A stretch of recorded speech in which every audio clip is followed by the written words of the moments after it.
আসসালামু আলাইকুম সবাই, welcome and welcome back to my video. তো দেখো, এখানে আমি খুবই সুন্দর একটা হ্যান্ড এমব্রয়ডারির ফ্রক বানিয়েছি, যেটা লেস ওয়ার্ক করেছি আমি, প্লিটের টাক্স দিয়েছি। আর এখানে আমি যে স্লিপটা বানিয়েছি সেটা বালুন পাপ স্লিপ ছিল। তো খুবই সুন্দর, এটা স্টাইলিশ একটা ফ্রক হয়েছে, সিম্পল ট্র্যাডিশনাল বাট অনেক স্টাইলিশ। তো চলো তোমাদের সাথে শেয়ার করে নিই ফ্রকটা আমি কীভাবে বানালাম। তো ড্রেসটা বানানোর জন্য দেখো যা যা দরকার আমি সব এখানে রেডি করে নিয়েছি। আমি এখানে এই যে প্যাটার্ন কেটে নিয়েছি, এটা লাইলিন ফ্যাব্রিক এই দুটো। আর এখানে আমি এই যে রাফে করে নিয়েছি। তো রাফে আমার সমস্ত কিছু করে নিলে একটু সুবিধা হয়, না হলে আমার না ওই মাঝ রাস্তাতে গিয়ে আমার ডিজাইন চেঞ্জ হতে থাকে, মানে আমার মাথার মধ্যে উজুর বুজুর করে যে কী করব এটা নিয়ে। তো মোটামুটি আমি একরকম রাফ করে রাখারই চেষ্টা করি, তো সেই মতন এখানে রাফ করে রেখেছি। আর এখানে আমি যে ড্রেসটা বানিয়েছি দেখো, আমি একদম পিওর একদম প্রিমিয়াম কোয়ালিটির মলমল কটন যেটা, সেটা এখানে আমি ইউজ করছি। আর এই ড্রেসটা যেহেতু একটা বাচ্চার ড্রেস, তো সেই জন্য আমি কটনটাই বেশি প্রেফার করলাম। আর এখনকার ওয়েদারটাও অনেক বেশি হিউমিড আছে, তো সেক্ষেত্রে মানে এটা মাথায় রাখা দরকার যে বাচ্চাটা অ্যাকচুয়ালি ওর কমফোর্টেবল হবে, কারণ না পরতে পারলে পলিয়েস্টার বা আদার্স কোনো ফ্যাব্রিক দিলে না মানে বাচ্চার অনেক কষ্ট হয়। তো এই জিনিসটা মাথায় রেখে আমি এখানে প্রিমিয়াম কোয়ালিটির মলমল কটন ইউজ করছি। আর একটা কি বলো তো, দেখো এই কটনটা দেখো, এটা অনেকটাই বেশি মানে আমার কাছে এটা অনেকটাই বেশি ট্রান্সপারেন্ট। তো এরকম টাইপের ফেব্রিক হলে আমাকে যদি বলে আমার পছন্দ মতন করতে, মানে আমি নিজে যদি এটা ড্রেস বানাতাম তাহলে ডেফিনেটলি ডবল লাইনিং নিতাম। তো সেই জন্য না এখানে আমি ওটাই ভেবেছি যে আমি ডবল লাইনিংই দেবো, কারণ আমি এখানে হ্যান্ড এমব্রয়ডারি কাজ যেহেতু করছি, তো সুতো অপোজিট সাইড থেকে যাতে খুব বেশি বোঝা, মানে সুতোর যে সেলাইগুলো আছে সেগুলোর জন্য ব্যাক সাইডের ব্যাপারটা যেন সামনে থেকে বোঝা না যায়, সেই জন্য আরও আমি মানে ডবল লাইনিংই অ্যাকচুয়ালি দেবো।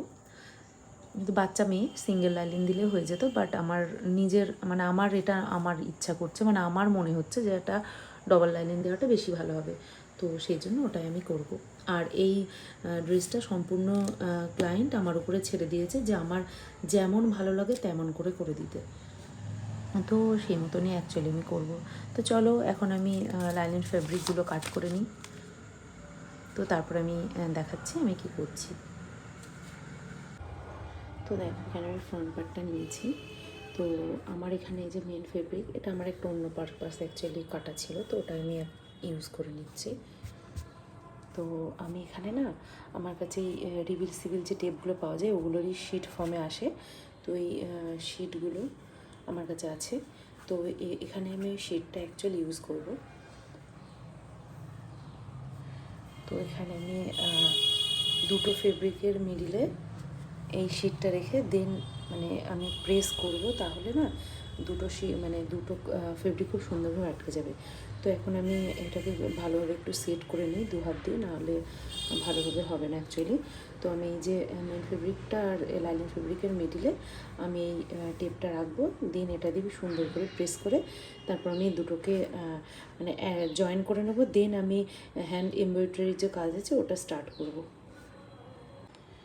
তো এটা পেস্ট হয়ে গেছে, দেখো এত সুন্দরভাবে পেস্ট হয়েছে, খুবই সুন্দরভাবে পেস্ট হয়েছে, মানে বোঝা যাচ্ছে না যেটা আলাদা দুটো ফেব্রিক। তো এটা মানে ফ্রন্ট সাইডটা ছিল আর এটা ব্যাক সাইডটা।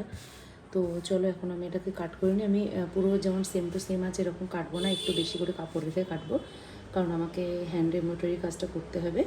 তো সেই জন্য ওটা ফ্রেমে রাখতে তাহলে আমার একটু সুবিধা হবে, মানে ফ্রেমে রাখার জন্য আমি জায়গা পাবো, কারণ এই মানে অ্যাকচুয়ালি মানে ড্রেসটা তো খুব কুচকু, কারণ এটা একটা 2 বছরের বাচ্চার ড্রেস। তো সেই জন্য আমি একটু সাইডে কাপড় রেখে তারপরে আমি সুতোর কাজটা করে দেন পরে কাজ হয়ে গেলে তারপর আমি কাট করব। তো চলো এখন আমি এটাকে কেটে নিই, তারপরে আমি বাকি প্রসেস দেখাচ্ছি কী করি। তো দেখো, এখানে আমি এই হিট ইরেজেবল পেন দিয়ে সব এখানে আমি লাইনগুলো স্কেল দিয়ে ড্র করেছি, আর এগুলো আমি সব মেজারমেন্ট দিয়ে ঠিকঠাক সাইজে করেছি যাতে সবগুলো একই রকম মেজারমেন্টে আসে, সেই কারণে। তো এখানে যে চারিপাশে লাইনটা আছে এই লাইনটা আমি লেস লাগাবো, তাই এটা বাদ দিয়ে বাকি সমস্ত লাইন আমি কাঁথা স্টিচ দিয়ে স্টিচগুলো করব, আর মিডিলগুলোতে আমি ছোট ছোট এমব্রয়ডারি ফ্লাওয়ারগুলো করব। এখন অবধি আমি ডিসাইড করতে পারিনি যে অ্যাকচুয়ালি আমি কী শেড ইউজ করব। তো আমি এখন সব সুতোগুলো নিয়ে তারপর আমি বসে আস্তে আস্তে মানে ভাবনা চিন্তা করব যে আমি কি কালারের সুতো নেব। তো চলো দেখা যাক এটা আমি কোন শেড দিয়ে অ্যাকচুয়ালি কমপ্লিট করি। তো দেখো আমি এবার সুতোর কাজ করবো বলে সুতোগুলো সিলেক্ট করে নিয়েছি। তো এই মোটামুটি এই কটা বার করেছি যে এই কটার মধ্যে আমি ডিজাইনটা করব। তো চলো আমি ফার্স্ট আমি স্টার্ট করে নিই। তো আমি ভাবছি কি আমি এই দুটো ব্লুয়ের শেড নিয়েছি, একটা একটু টিল ব্লু টাইপের আর একটা এই যে স্কাই ব্লু। আমি ভাবছি কোনটা দিয়ে আমি এই বর্ডার লাইনটা দিয়ে অ্যাকচুয়ালি আমি এই যে মিডিলের বর্ডার লাইনটা সেটা আমি স্কাই দিয়েই করবো। তো দুটোর মধ্যে আমার এটা দিয়েই করতে মন করছে। তো এটা দিয়ে আমি যে স্কোয়ারগুলো করেছি তো এটা আমি কাঁথা স্টিচ এই সুতোটা দিয়ে করব। তো চলো আমি এবার কাজ শুরু করে দিই। তো দেখো এখানে আমার এই যে আউটলাইনগুলো সব কাঁথা স্টিচ করা কমপ্লিট হয়ে গেছে, মানে সমস্ত বক্সগুলো করা কমপ্লিট। তো এইবার আমি এই বক্সগুলোর মাঝখানে সুন্দর সুন্দর লিভস বা ফ্লাওয়ারের ডিজাইন করব, সব ছোট ছোট টাইনি সাইজের করব। আর আমি একটার সাথে আরেকটা ম্যাচ একদমই করব না, আমি সবকটা ডিফারেন্ট ফ্লাওয়ার দেবো, মানে ফ্লাওয়ার লিভস যেটাই করি সবকটা ডিফারেন্ট দেবো। তো চলো এবার আমি এটা ড্র করে নিই। তো দেখো এখানে আমি সব ফ্লাওয়ার লিভস যা যা করব সব এখানে ড্র করে নিয়েছি। এটা রাফ ড্র করেছি আমি আমার মতন বোঝার যাতে বুঝতে পারি সেই জন্য। আর আমি এখানে প্রত্যেকটা দেখো আলাদা আলাদা করেছি, মানে আলাদা আলাদা ফ্লাওয়ার লিভস বানানোর জন্য আমি ড্র করেছি। তো চলো এখন এগুলো আমি একটা একটা করে সব কাজ সেরে নিই। আর আমি সব হয়তো আমি মানে প্রত্যেকটা ফ্লাওয়ার আমি এখানে দেখাতে গেলে না ভিডিওটা অনেক লেন্দি হয়ে যাবে। তো আমি সমস্তগুলো একটু একটু করে আমি রিলসে দিয়ে দেবো। তো যদি কেউ ইন্টারেস্টেড থাকো তাহলে অবশ্যই রিলসটা চেক করে নিও। দেখো এখানে আমি স্টার্ট করে দিয়েছি সুতোর কাজ। তো মোটামুটি একই সুতোগুলোর যেগুলো হবে সেগুলো আমি আবছা আবছা করে করেছি। কি সুতো বারবার কাটার থেকে একেবারে করে নেওয়া ভালো, তো সেইটা মাথায় রেখে অ্যাকচুয়ালি আমি একটু একটু করে করেছি। আর তাছাড়া একটা একটা করার থেকে আমার মানে সবগুলো মিলিয়ে করতে এই জন্যই মন করে কি মানে কালার কম্বিনেশনটা যেন একদম সব জায়গায় সমানভাবে থাকে, মানে একদিকে একটা শেড হয়ে গেল আর একদিকে আরেকটা শেড, এটা দেখতে না খুব বেশি সুন্দর লাগে না। তো সেই জন্য আমি আরও বেশি এরকম স্ক্যাটার্ড করে কাজ করে থাকি। তো চলো এবার আমি একটা একটা করে বাকিগুলো সব ফিনিশ করে নিই। তো দেখো ফাইনালি এখানে আমার সমস্ত এমব্রয়ডারিগুলো কমপ্লিট হয়ে গেছে।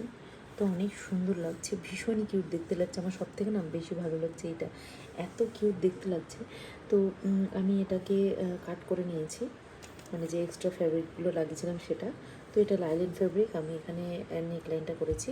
তো এখন আমি নেকলাইনটা সাথে মানে যেরকমভাবে ওই নেকটা করা হয় লাইনিং সমেত, তো সেরকমভাবে আমি এই পার্টটা ফ্রন্ট পার্টটা কমপ্লিট করব। দেন আমি ব্যাক পার্টের সাইডটা করে নেব। তো তারপরে আমি বাকি নিচের পোর্শনটা তারপরে আমি কাট করছি। তো দেখো এখানে আমি এটা স্লিভ, তো এটা স্লিভে আমার এটা লাইনিং ফেব্রিক।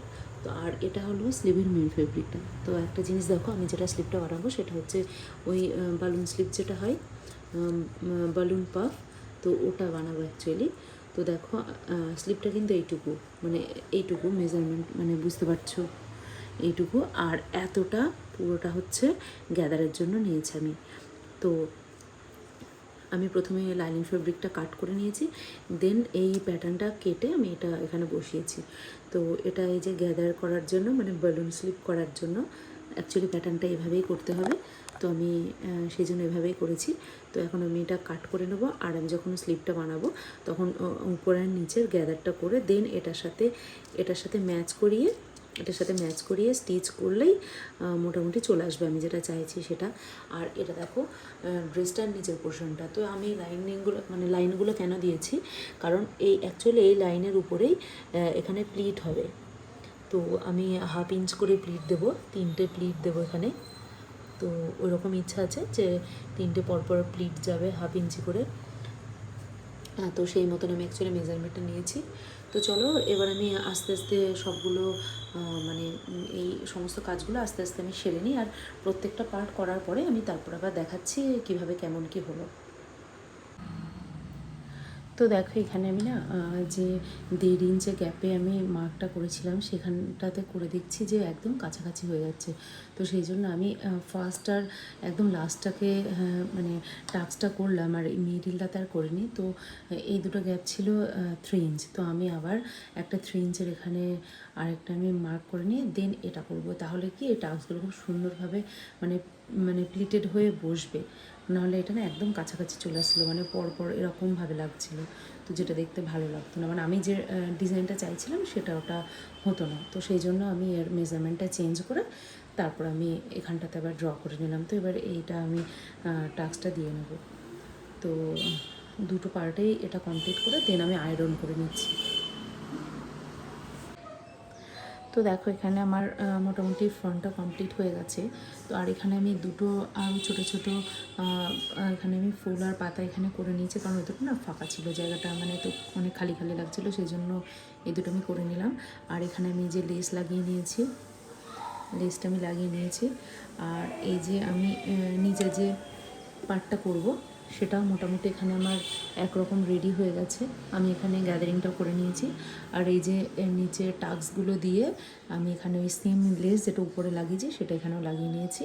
তো এখন আমি এই দুটো পার্টই মানে ফ্রন্ট অ্যান্ড ব্যাক দুটোরই আমি অ্যাটাচ করে নেবো, তারপর আমি স্লিপ করব। তো দেখো এখানে আমি স্লিপটাও রেডি করে নিয়েছি। এত সুন্দর লাগছে দেখতে, কী কিউট লাগছে, দেখো কত কিউট লাগছে। তো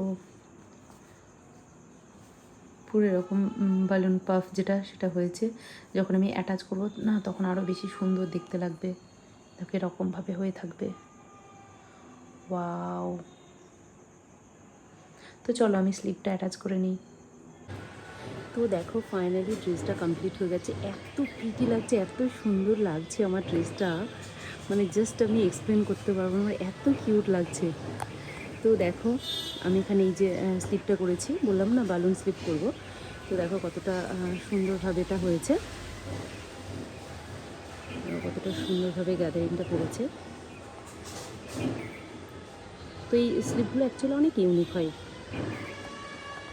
তো খুবই সুন্দর লাগছে। আর এটা তো ফ্রন্ট পার্ট ছিল।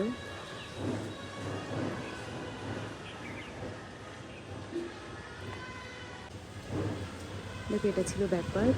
তো ব্যাকটা তো পুরো প্লেন করেছি, আমি ফিতে দিয়ে দিয়েছি অ্যাডজাস্টমেন্টের জন্য।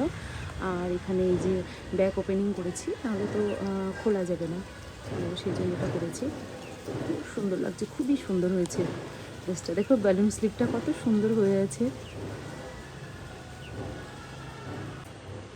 তো ড্রেসটা কেমন হয়েছে অবশ্যই জানিও। আর কেউ যদি এরকম বা ডিফারেন্ট টাইপের কোনো ড্রেস আমার কাছে অর্ডার করতে চাও তাহলে ইনস্টাগ্রাম বা ফেসবুকে যোগাযোগ করো। আর পুরো ভিডিওটা দেখার জন্য থ্যাংক ইউ সো মাচ। আর যারা আমার চ্যানেল এখনও সাবস্ক্রাইব করোনি তারা প্লিজ একটু সাবস্ক্রাইব করে দিও। টাটা, ভালো থেকো সবাই।